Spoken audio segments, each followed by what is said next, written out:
자, 안녕하십니까, 골든텔입니다. 자, 이번 시간은 드디어 C샵 스크립트 기초 문법에 대해서 한번 알아보는 시간 가져보도록 하겠습니다.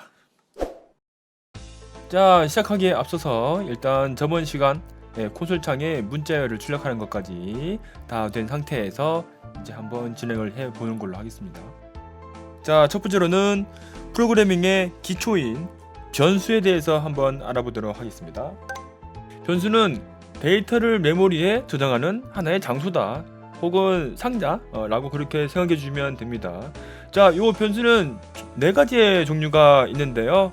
자, 첫 번째로는 인트형이고, 두 번째는 플루트, 세 번째는 스트링, 네 번째는 불형, 이렇게 네 가지가 가장 많이 쓰인다고 합니다. 자, 이렇게 변수의 종류, 즉 자료형을 정해주신 다음엔요, 한 칸 띄시고 그 다음에 변수 이름을 이렇게 적어주시면 되겠습니다. 이제 이 네 가지 타입, 즉 자료형에 대해서 한 번씩 제가 약간 소개 좀 해드리도록 하겠습니다. 자, 맨 위에는 인트형은 이제 정수형 데이터라고 해서요. 근데 그러한 단순한 그런 숫자 데이터라고 보시면 되겠습니다. 자, 이거 제가 이름을 레벨이라 했으니까 뭐 레벨 한 5 정도로 하겠습니다. 그 다음은 플루트형인데요. 플루트는 소수점까지 포함한 조금 더 긴 숫자형 데이터인데요. 자, 이 플루트 숫자를 쓸 때는 항상 꼭 뒤에 F를 붙여주셔야 합니다. 자, 이 용사의 힘은 15.5라고 했습니다. 자, 세 번째는요, 실생활에서도 정말 많이 쓰이는 문자열, 스트링입니다. 자, 이 문자열을 쓸 때는요, 항상 양 끝에 큰 따옴표를 붙여주시고요, 그 안에 내용을 입력해 주시면 됩니다. 자, 마지막 네 번째는 불형입니다. 논리형 데이터라고 해서요, 여러분들 참 혹은 거짓, 그러니까 이제 영어로는 true or false겠죠. 그래서 이것이 맞나 아닌가, 그래서 딱 이 두 가지 데이터만 포함하고 있는 그러한 자료형입니다. 자, 이렇게 변수의 타입과 이름을 정하는 것이 선언, 그리고 거기에 값을 넣는 것은 초기화입니다. 자, 요거 두 개 해봤으니까 이제 한번 사용을 해봐야겠죠. 그래서 보통 프로그래밍은 선언, 초기화, 호출 이런 식으로 흘러갑니다. 알아두시길 바래요. 자, 그러면 이 변수들을 한번 여기 콘솔창에 띄워보도록 하겠습니다. 이렇게 변수의 값이 콘솔창에 뜨는 것을 확인을 할 수 있습니다. 자, 여기까지 잘 따라오셨나요? 다음으로 넘어가기 전에 우리가 변수라고 배웠으니까, 자, 요거를 한번 변수라고 입력을 좀 해보도록 합시다. 자, 그런데 그냥 이렇게 넣게 되면은 자, 오류가 나게 되거든요. 이거는 변수도 아니고 값도 아니고 애매하기 때문에, 자, 요거는 어떻게 하느냐, 자, 앞에다가 슬러시 2번 땅땅 그어주면은 이렇게 색깔이 바뀌게 되는데요. 요거를 주석, 즉 실행되지 않는 코드, 즉 메모와 같이 사용할 수 있는 그런 글자라고 보시면 되겠습니다. 자, 두 번째는 우리가 앞서 배워왔던 변수들을 묶어서 사용할 수 있는 그룹형 변수입니다. 예시를 좀 들어보도록 하죠. 여기 몬스터라고 해서 제가 뭐 슬라임, 사막뱀, 악마 이렇게 맵에다가 한번 배치를 해볼게요. 그렇게 일단 칩시다. 자, 그런데 변수 하나에는 이렇게 여러가지 데이터를 한꺼번에 넣을 수가 없거든요. 그래서 그룹형 변수를 쓰는 겁니다. 자, 이렇게 대괄호를 타입 뒤에다가 열고 닫고 해주신 다음에 데이터를 중괄호로 이렇게 덮어 주시게 되면은 배열의 기본적인 선언 그리고 초기화가 됩니다. 사용하는 방법 어렵지 않아요. 자, 배열 이름에다가 뒤에 똑같이 대괄호를 써주신 다음에 그 대괄호 안에다가, 즉 번치수를 넣으시면 되거든요. 자, 그런데 여러분들 이거 하나 알아두셔야 됩니다. 우리 실생활에서 숫자를 쓸 때는 1부터 시작하지만요, 여기 이 프로그래밍 세계에서는 0부터 시작한다는 사실, 자, 여러분들 헷갈리지 마시고 꼭 기억해 주시길 바래요. 자, 이렇게 번지수를 넣고 실행을 하게 되면요, 마치 변수를 쓰는 것 마냥 이렇게 값이 나오게 됩니다. 자, 요것은 중괄호를 사용해서 초기화하는 방법이고요. 이번에는 조금 다른 방식으로 한번 초기화해 보도록 할게요. 자, 이번에는 몬스터 레벨에 대한 배열을 한번 만들어 보도록 하겠습니다. 자, 인트 배열 똑같이 이렇게 써주신 다음엔요, 앞에다가 U라는 것을 한번 써보도록 하겠습니다. 새롭게 변수를 만들겠다는 뜻이고요. 그리고 여기 이 대괄호 안에다가 이 배열의 크기를 꼭 써주시길 바랄게요. 자, 이제 데이터 넣을 건데요, 정말 쉽습니다. 자, 아까 전처럼 변수명에다가 대괄호 써주시고 그 다음에 번지수를 넣은 다음에요, 이제 그 뒤에다가 타입에 맞는, 자료형에 맞는 데이터를 이렇게 써주시면 알아서 들어가게 됩니다. 자, 이것도 디버거 로그를 써서요, 한번 확인해 보도록 합시다. 맵에 존재하는 몬스터 레벨 하면은 이렇게 짜잔 확인을 할 수 있게 되겠네요.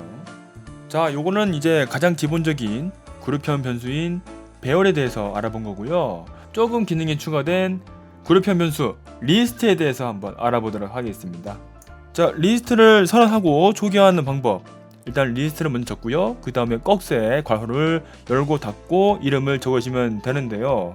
자, 뒤쪽에는 new 리스트 꺽쇠 모양 한 다음에 뒤쪽에는 괄호를 적어주셔야 됩니다. 그럼 이 꺽쇠 괄호는 뭔가? 자, 이 꺽쇠 괄호 안에다가 우리가 배웠던 타입, 자료형을 넣어주셔야 됩니다. 그러니까 어떤 타입의 리스트, 이런 타입의 리스트, 이렇게 우리가 정해줘야 된다 라는 것입니다. 자, 요것을 바로 제네릭이라고 해요. 일단 저는 용사가 가지고 있는 아이템이라는 의미로 아이템스라는 문자열 리스트를 한번 만들어 보도록 하겠습니다. 데이터 넣는 방법은 조금 다른데, 일단 변수를 써주신 다음에 점을 한번 찍습니다. 점을 한번 찍고 거기 뒤에다가 add라고 적어주시고 가로 열고 닫고 하신 다음에요, 그 가로 안에다가 역시 타입에 맞는 데이터를 써 넣어주시면 되겠습니다.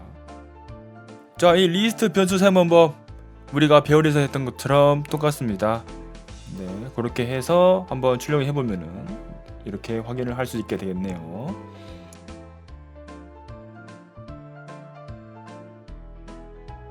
자, 리스트는 배열과는 다르게요, 안에 들어있는 데이터를 삭제를 할 수가 있어요.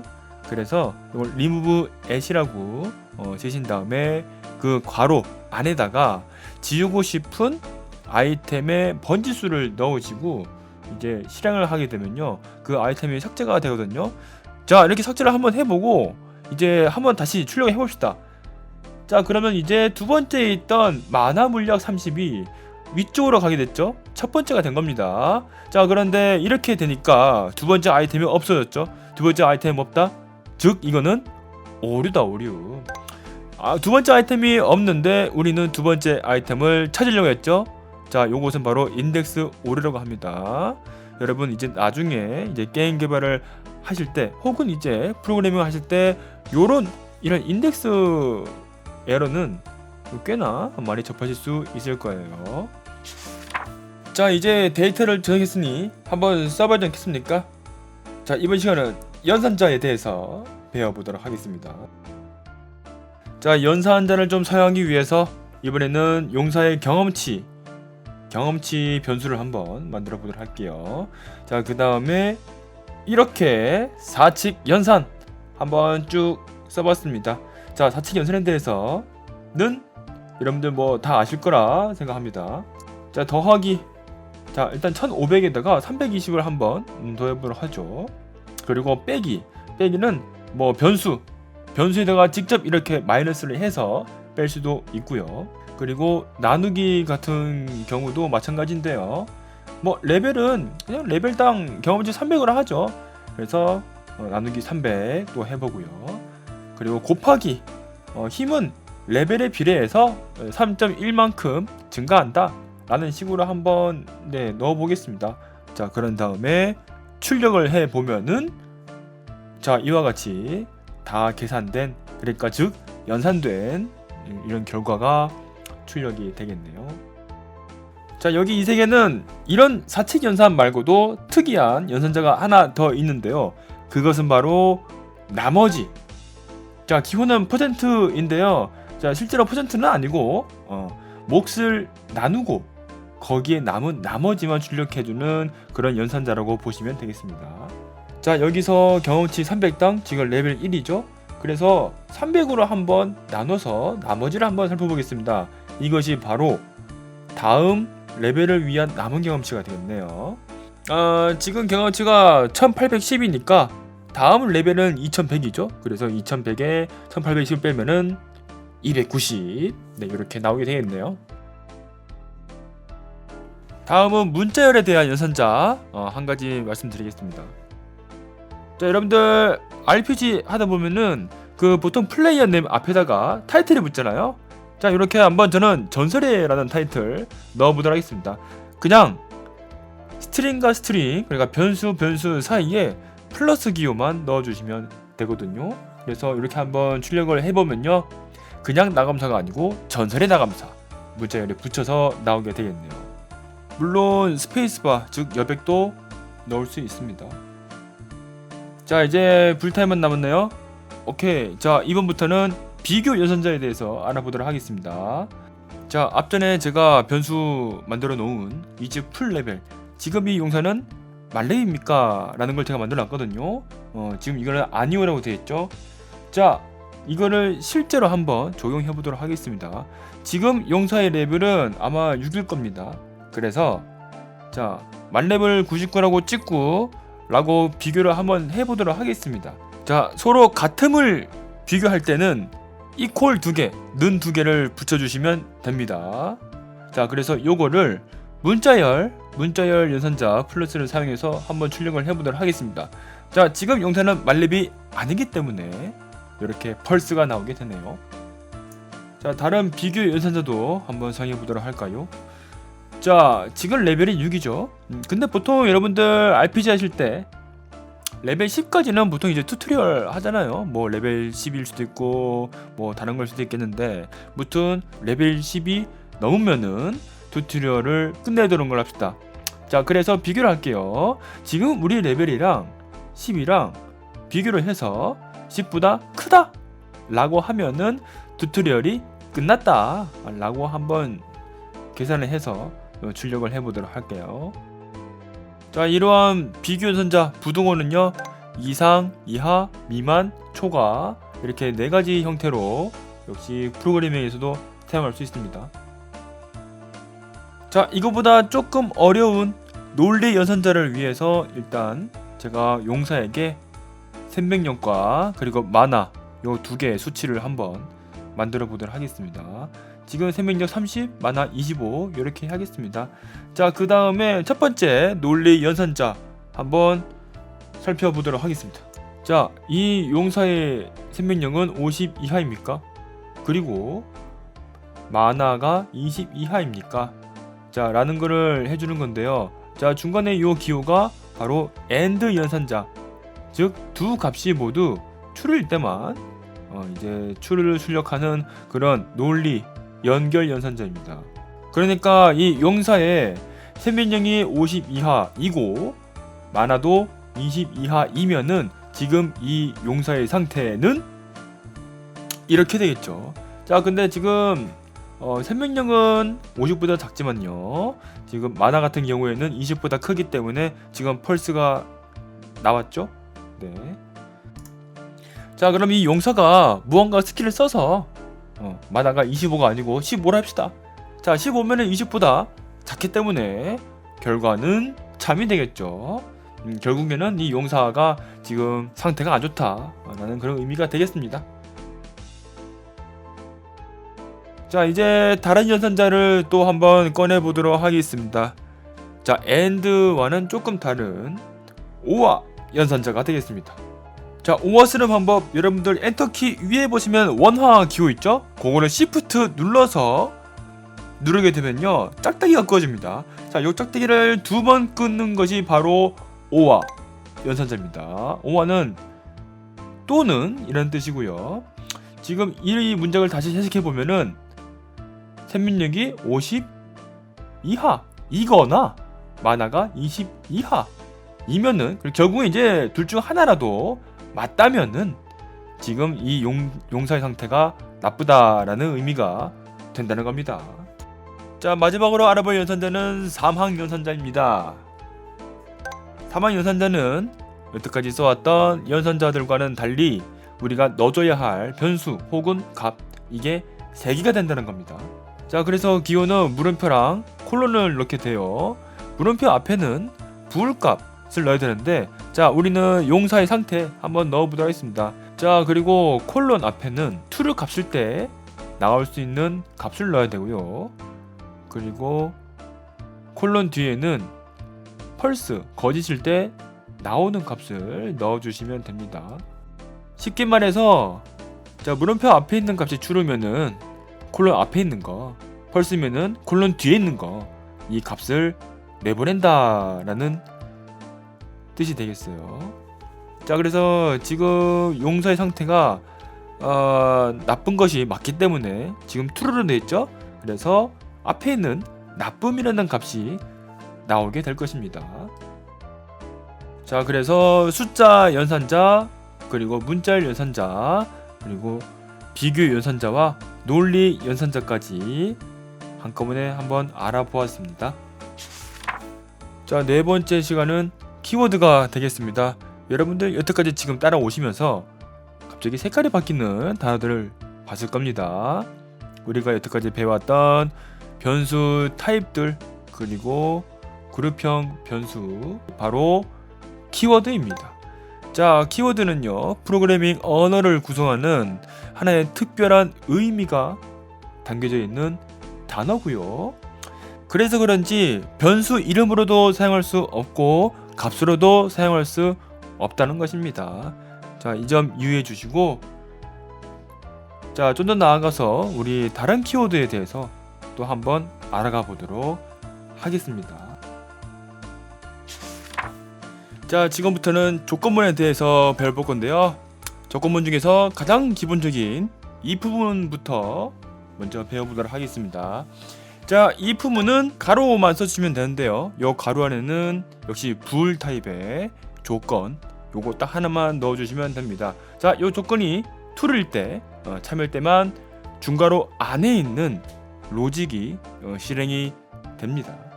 자, 예시를 들어볼까요? 위에서 썼던 용사의 상태, 지금 용사의 상태가 나쁘다면은 나쁘다고 한번 콘솔창에 띄워보도록 하겠습니다. 자, 이렇게 조건이 맞게 되면은 이렇게 실행이 됩니다. 다만 이제 조건이 맞지 않게 되면은, 즉 펄스일 때는 실행이 되지 않고 그냥 다음 단계, 즉 아래로 넘어가게 될 거예요. 그런데 이 if문이 만약 실행이 되지 않았다라고 하면은 그 다음 거를 실행해 주세요 라는 문구도 있거든요. 자, 이것을 else라고 합니다. 자, 약간 실험을 위해서 위에 조건을요, 나쁨에서 좋음으로 바꿔준 다음에 한번 실행을 해 보도록 합시다. 자, 이렇게 되면은 if는 실행이 되지 않고 else 안에 있는 로직 플레이 상태가 좋습니다 라고 코드창에 이렇게 뜨는 것을 볼 수 있습니다. 조금 더 복잡한 상황을 예시로 한번 들어보겠습니다. 지금은 용사의 상태가 나쁘면서 지금 현재 갖고 있는 아이템, 첫 번째 아이템이 생명 포션이다 라고 하면은 생명 포션을 먹고요. 첫 번째 아이템이 마나 포션이다 라고 하면은 이거 마나 포션 먹는 대로 로직을 짠다고 할 때 이렇게 else if문으로 구성을 해주시면 되겠습니다. 지금 첫 번째 아이템이 생명 물약이기 때문에요. 자, 실행을 하게 되면은 첫 번째 if문 이렇게 실행한 모습 볼 수가 있습니다. 자, 이렇게 조건, bool 형식으로 실행하는 if문이 있다고 하면은 값으로 실행하는 조건문, 스위치 케이스문이 있습니다. 자, 스위치 케이스문은요, 스위치 가로 욕구 안에 변수를 넣은 다음에, 그리고 중괄호 안에는 여러가지 케이스 바이 케이스, 즉 케이스문을 넣어주시면 됩니다. 그리고 케이스문 옆에는 항상 이제 변수의 값, 어떤 값 있을 때는 아래 거 실행하고요, 어떤 값일 때는 또 아래 거 실행하고, 이런 식으로 넣어주시고요. 항상 여러분들 케이스문 쓸 때는요, 브레이크라는 키워드를 꼭 써주셔야 됩니다. 그래서 이제 그 케이스 문에 들어갔을 때는 이것만 실행하고 스위치 문을 빠져나가겠다 라는 의미가 되거든요. 자, 이번 예시는 몬스터의 이름을 받아서 각자 크기를 출력해주는 그런 조건물을 한번 만들어 보도록 하겠습니다. 자, 지금 맵에 있는 몬스터가 슬라임이랑 그 다음에 삼합뱀 그리고 악마가 있는데, 일단 삼합뱀은 두고요. 일단 골렘을 새로 넣도록 하겠습니다. 그래서 슬라임일 때는 소형, 악마일 때는 중형, 골렘은 대형. 자, 이렇게 한번 분류를 해보도록 하죠.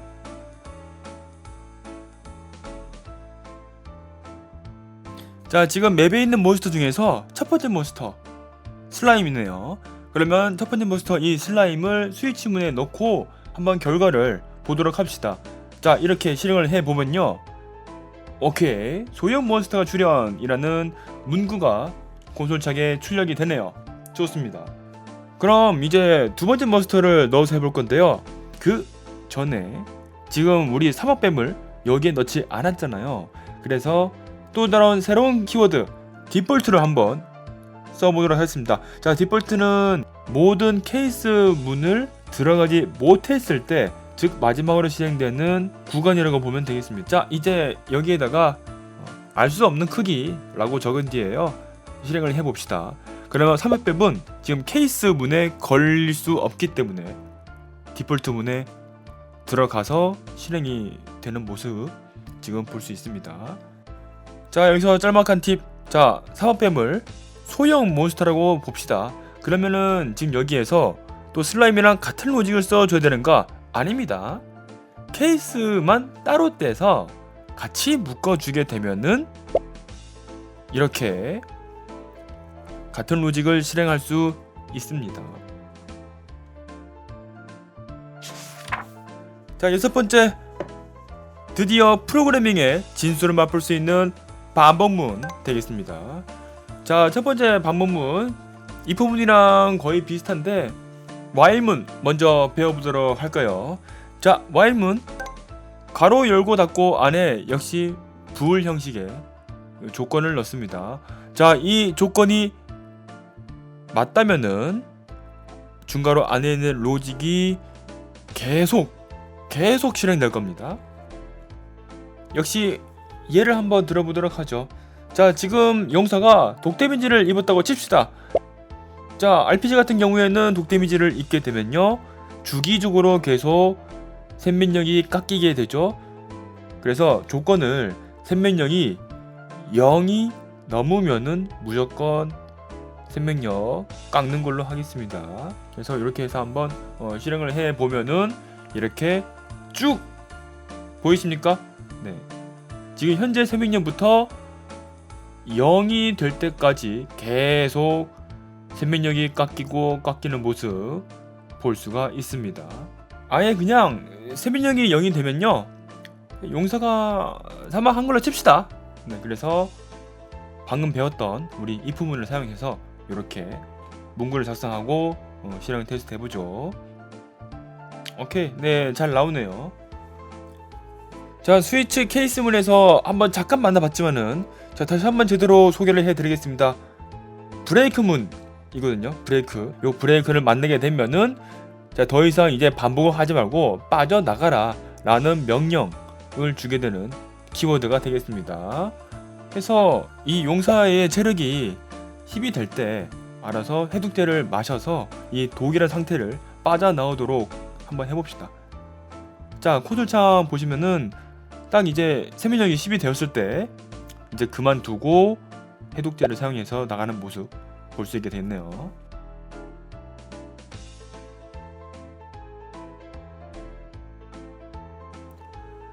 자, 여기에서 조금 더 진화된 반복문을 한번 알아보도록 하겠습니다. 이번에는 포문인데요. 자, 포문은 가로 안에 세 가지가 들어갑니다. 첫 번째는 연산을 할 변수, 그리고 반복할 조건, 그리고 마지막으로 그 연산까지 이렇게 세 가지가 들어가게 됩니다. 보통 포문은 첫 번째에서 만들어낸 이 변수를 가지고요, 세 번째에서 연산을 통해 두 번째 조건으로 몇 번을 돌릴까 이런 식으로 만들어냅니다. 자, 요거 제가 카운트 하나 놓도록 하겠습니다. 그래서 용사가 이제 붕대를 가지고 상체를 치유를 하는데 딱 10번만 돌리겠습니다. 그래서 이 가로 안에 있는 카운트라는 인트형 변수를 0부터 9까지만 돌려보는 거죠. 자, 그래서 콘솔 창을 보게 되면은 포문의 반복에 의해서 붕대를 10번 감으면서 이렇게 상처를 치료하는 모습 볼 수가 있게 됩니다.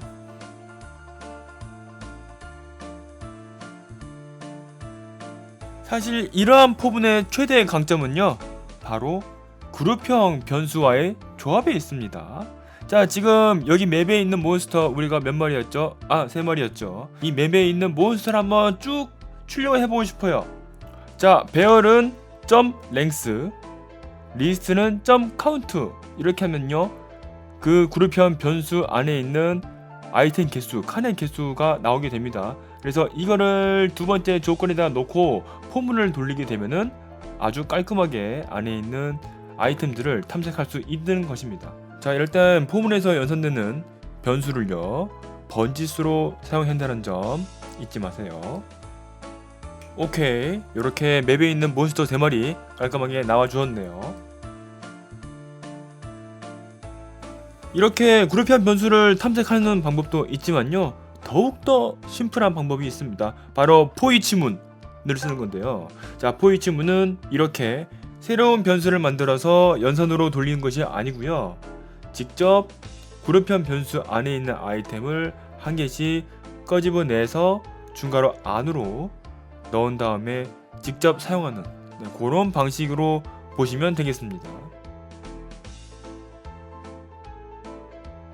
자, 이렇게 결과는 같지만요, 포문 가로랑 포이치문 가로 정말 차이가 많이 나죠? 이렇게 해서 while문, 포문, 포이치문, 자, 3가지 반복문에 대해서 살펴보았습니다. 자, 7번째는 함수입니다. 메소드라고도 부르는데요, 함수는 여러가지 기능을 편리하게 사용하도록 구성된 영역이라고 보시면 되겠습니다. 우리가 게임을 실행할 때 여태까지 우리가 짰던 프로그래밍이 실행되는 이유가 바로 이 스타트라는 함수 안에서 구현을 했기 때문입니다. 자, 그래서 우리도 이런 방식으로 한번 함수를 만들어 보도록 할까요? 자, 새로운 함수를 만들기 위해서 이 중괄호 바깥으로 한번 빠져나옵시다. 자, 이번에는 처음이니까 간단한 함수를 한번 만들어 볼까요? 일단은 힐링? 약간 힐링 받는 그런 함수 한번 만들어 보도록 하겠습니다. 이 부분이나 while을 쓴 것처럼 가로 열고 닫고 그 다음에 중괄호를 써 주시고요. 그리고 함수 이름 앞에는 이 함수가 반환하는 혹은 이제 내뱉는 그런 값의 자료형을 써 주셔야 되고요. 가로 안에는 이 함수가 받을 변수를 적어 주셔야 됩니다. 그러니까 이 힐이라는 함수는 지금 현재 용사의 생명력이라는 수치를 받아서 거기에다가 무언가 플러스를 시켜준 다음에 다시 그 수치를 인트형으로 내뱉는다 라고 그렇게 생각을 해주시면 되겠습니다. 자, 이렇게 해서 그 로직을 여기 중괄호 안에 일단 한번 넣어 보겠습니다. 자, 그런데 여기서 한 가지 키워드를 짚고 넘어가 보도록 하겠습니다. 자, 이 1이라는 함수, 최종적으로 힐링 받은 생명력을 이제 바깥으로 내뱉잖아요. 이제 반환한다는 건데, 이제 그 반환할 때 쓰는 키워드가 바로 이 return입니다. 그래서 함수 앞에 반환하는 타입이 있다? 그러면은 이 return이라는 키워드는 꼭 필요합니다. 네, 그래서 지금 이 로직은요, 생명력을 받아서 거기다가 이제 힐링 10을 더해준 다음에 다시 그 힐링 받은 그 생명력을 리턴 돌려준다 라는 그런 식이 되겠네요. 그럼 이제 용사한테 힐 한번 해줍시다. 함수 쓰는 방법 어렵지 않아요. 함수 이름을 먼저 쓴 다음에 가로 열고 닫고 해 주시는데, 자 지금 이 힐이라는 함수는 변수를 받고 있잖아요. 자 이러한 변수를 매개 변수라고 합니다. 그래서 이러한 매개 변수를 받고 있으니 우리도 여기에 맞는 값이라든가 변수를 넣어 주셔야 됩니다. 자 여기서 잠깐, 함수의 매개 변수 이름은요 우리가 집어넣을 실제 변수의 이름과 같을 필요는 없습니다. 자 그리고 이 힐이라는 함수는요 값을 반환하죠. 그래서 이거를 어딘가에 저장을 합시다. 지금 우리는 생명력이라는 변수가 이미 있으니 여기에다가 반영을 해보도록 하죠. 자 그럼 콘솔 창에는 힐링을 받은 용사의 생명력이 이렇게 나오게 됩니다. 자 근데 이 힐링 조금 사용하기 불편한 것 같아요. 어차피 지금 우리는 용사의 생명력에다가 10만 더하면 되잖아요. 이번에는 값을 받고 반환할 필요 없이 그냥 함수를 사용하기만 해도 힐을 받는 그전 구조로 한번 만들어 보도록 할까요? 그러기 위해서는 반환 타입을요 void로 설정해 주셔야 합니다. 자 void는 이 함수가 반환하는 값이 없다라는 의미의 키워드입니다. 자 그래서 한번 이 변수를 직접 사용해 보겠습니다. 자 그런데 이렇게 써보니 이 용사의 생명력이 지금 이 힐이라는 함수 안에서는 못 쓰도록 되어 있네요. 자 좀 살펴보도록 할까요? 이 생명력이라는 변수가 스타트라는 함수 안에 들어있는 변수죠. 그래서 이거 스타트 살짝 적어보면은 힐이라는 함수의 관점으로 볼 때는 이게 지금 보이지 않는 거야. 자 이것을 바로 지역 변수라고 합니다. 생명력은 이 스타트 함수의 지역 변수인 거예요. 함수의 지역 변수는 다른 함수에는 접근을 할 수가 없다. 이것입니다.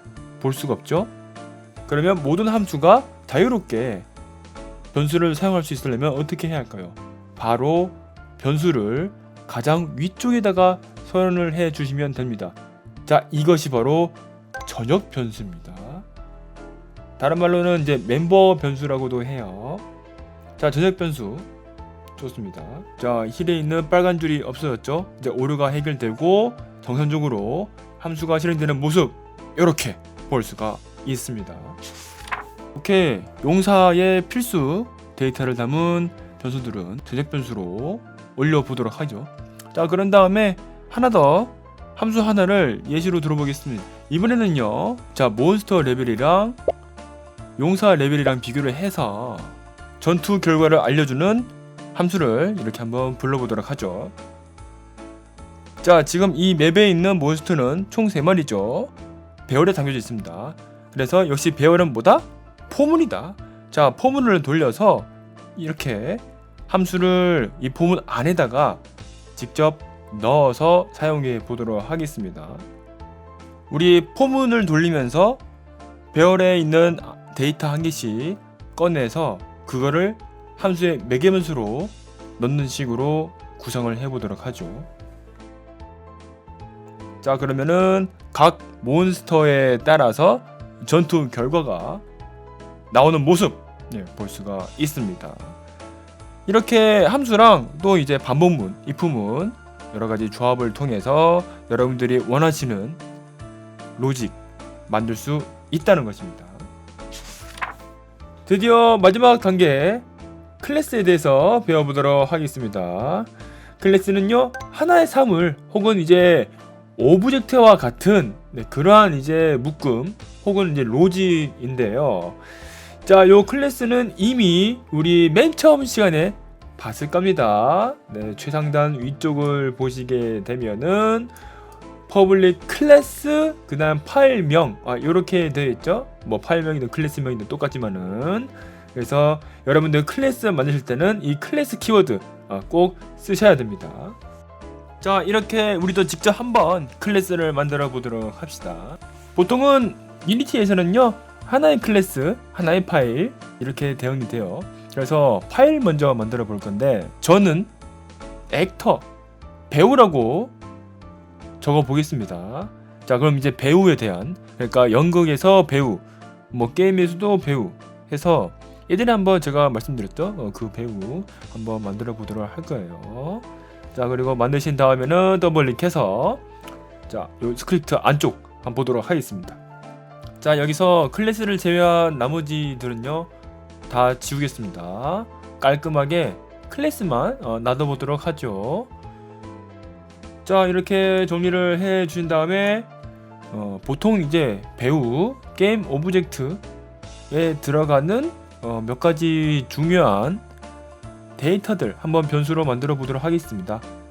그리고 배우가 행동할 수 있을 만한 그런 일들을 함수로 만들어 보도록 할게요. 이렇게 멤버 변수, 멤버 함수를 모두 만든 뒤에요, 이제 다시 원래 스크립트로 돌아와서 스타트 함수 안에 한번 이 클래스를 직접 사용을 해 보도록 하겠습니다. 자, 이때 우리가 변수를 선언할 때 타입을 쓰는 것처럼 타입 대신에 이 클래스 이름을 써 주신 다음에 한 칸 띄고 이제 변수명, 그 다음에 new 키워드 써 주시면서 이렇게 또 클래스 가로 열고 닫고를 해 주시면요, 자, 이 클래스를 하나의 변수로 만들어 주게 됩니다. 이것을 바로 인스턴스화라고 부릅니다. 이렇게 클래스를 변수로 만들었으니까 한번 데이터를 집어넣어 볼까요? 변수명을 줬고 점을 찍으면 이제 거기에 해당하는 멤버 변수, 멤버 함수가 나와야 되는데, 자, 지금 제가 만들어낸 멤버 변수와 함수는 지금 나오지가 않네요. 이게 어떻게 된 일일까요? 이것은 접근자의 문제입니다. 우리가 기존 클래스에서 이 새로 만든 배우 클래스를 변수로 사용을 할 수 있었던 이유가 바로 이 배우 클래스 맨 앞에 붙어 있는 이 접근자 때문입니다. 지금까지 멤버 변수 선언할 때 보통은 그냥 자료형 쓰고 그 다음에 이제 변수명만 썼잖아요. 사실은 맨 앞에 프라이베이트라는 접근자가 생략이 되어 있었던 거예요. 자, 이 프라이베이트는 뭐냐? 프라이베이트는 외부 클래스의 비공개로 설정하는 접근자입니다. 그래서 클래스 멤버 변수에 접근을 할 수 없었다, 이 말입니다. 자, 그럼 이제 접근을 하게끔 하려면 어떻게 해야 되냐? 퍼블릭을 써주시면 됩니다. 퍼블릭은요, 프라이베이트랑 반대로 외부 클래스에 공개를 해주는 그러한 키워드입니다. 자, 이렇게 퍼블릭으로 바꿔줬더니 멤버 변수가 짠 하고 나타났죠. 이런 식으로 다른 클래스에 사용할 때는 퍼블릭 써주시면 되겠습니다. 물론 멤버 함수도 마찬가지예요. 해서 이렇게 공개된 멤버 변수, 멤버 함수 적절하게 사용해서 자, 콘솔 창에 출력을 해보면요, 정말 이쁘게 나타나는 모습, 네, 여러분들 확인하실 수 있습니다. 자, 이제 대망의 시간입니다. 우리가 파일을 만들고 스크립트를 열었을 때 퍼블릭 클래스 명까지는 이제 다 이해하셨을 겁니다. 그런데 원체 뒤쪽에 콜론하고 저 뒤에 있는 저 모노 비헤이브는 대체 뭔가요? 자, 여기에 대해서 상속으로 설명을 드리도록 하겠습니다. 자, 지금 우리가 방금 만들었던 새로운 파일 배우였죠, 배우. 자, 근데 이 배우가 용사일 수도 있고 슬라임일 수도 있고 악마일 수도 있잖아요. 그래서 우리가 배우라는 이 클래스를 가지고 또 다른 클래스를 만들 수가 있습니다. 자, 일단 지금 플레이어라는 또 새로운 파일 하나 만들어 보도록 하겠습니다. 자, 여기 클래스에서는 다른 뭐 멤버 변수나 함수는 안 쓰고요. 그냥 움직인다는 함수만 하나 써보도록 하겠습니다. 물론 퍼블릭 붙여야 되고요. 자, 이 상태로 기존 클래스 변수를 만들었던 곳에 가가지고 원래 썼던 배우 클래스를 이 플레이어 클래스로 한번 바꿔보도록 하겠습니다. 자, 그러면 기존에 있던 멤버 변수, 멤버 함수 그대로 적용이 되는 것을 볼 수가 있습니다. 오류가 나지 않죠. 그렇다는 것은 원래 배우 클래스 안에 있는 멤버 변수, 멤버 함수를 이 플레이어 클래스가 그대로 물려받아서 사용할 수 있다 라는 것입니다. 즉 배우 클래스는 부모 클래스가 되는 거고요, 플레이어 클래스는 자식 클래스가 되는 겁니다. 이것이 바로 상속 관계라고 하는 겁니다. 자식 클래스는요, 부모 클래스에 있는 모든 멤버 변수와 함수를 사용할 수 있으면서도 자기 자신의 새로운 멤버 변수, 멤버 함수를 추가로 사용할 수 있습니다. 자, 그래서 방금 우리가 선언해준 움직임 함수를요, 이렇게 쓸 수 있는 모습, 자, 볼 수가 있네요. 그래서 결론은요, 우리가 프로그래밍한 이곳이 바로 유니티 클래스를 상속한 클래스다 라는 것이 됩니다. 자, 그래서 다음 시간은요, 이 유니티 클래스의 함수에 대해서 알아보는 시간 가져보도록 하겠습니다. 자, 오늘 정말 길었는데요, 좋아요와 구독 버튼 눌러주시면 정말로 감사드리겠습니다. 자, 다음 시간에 뵙도록 하죠.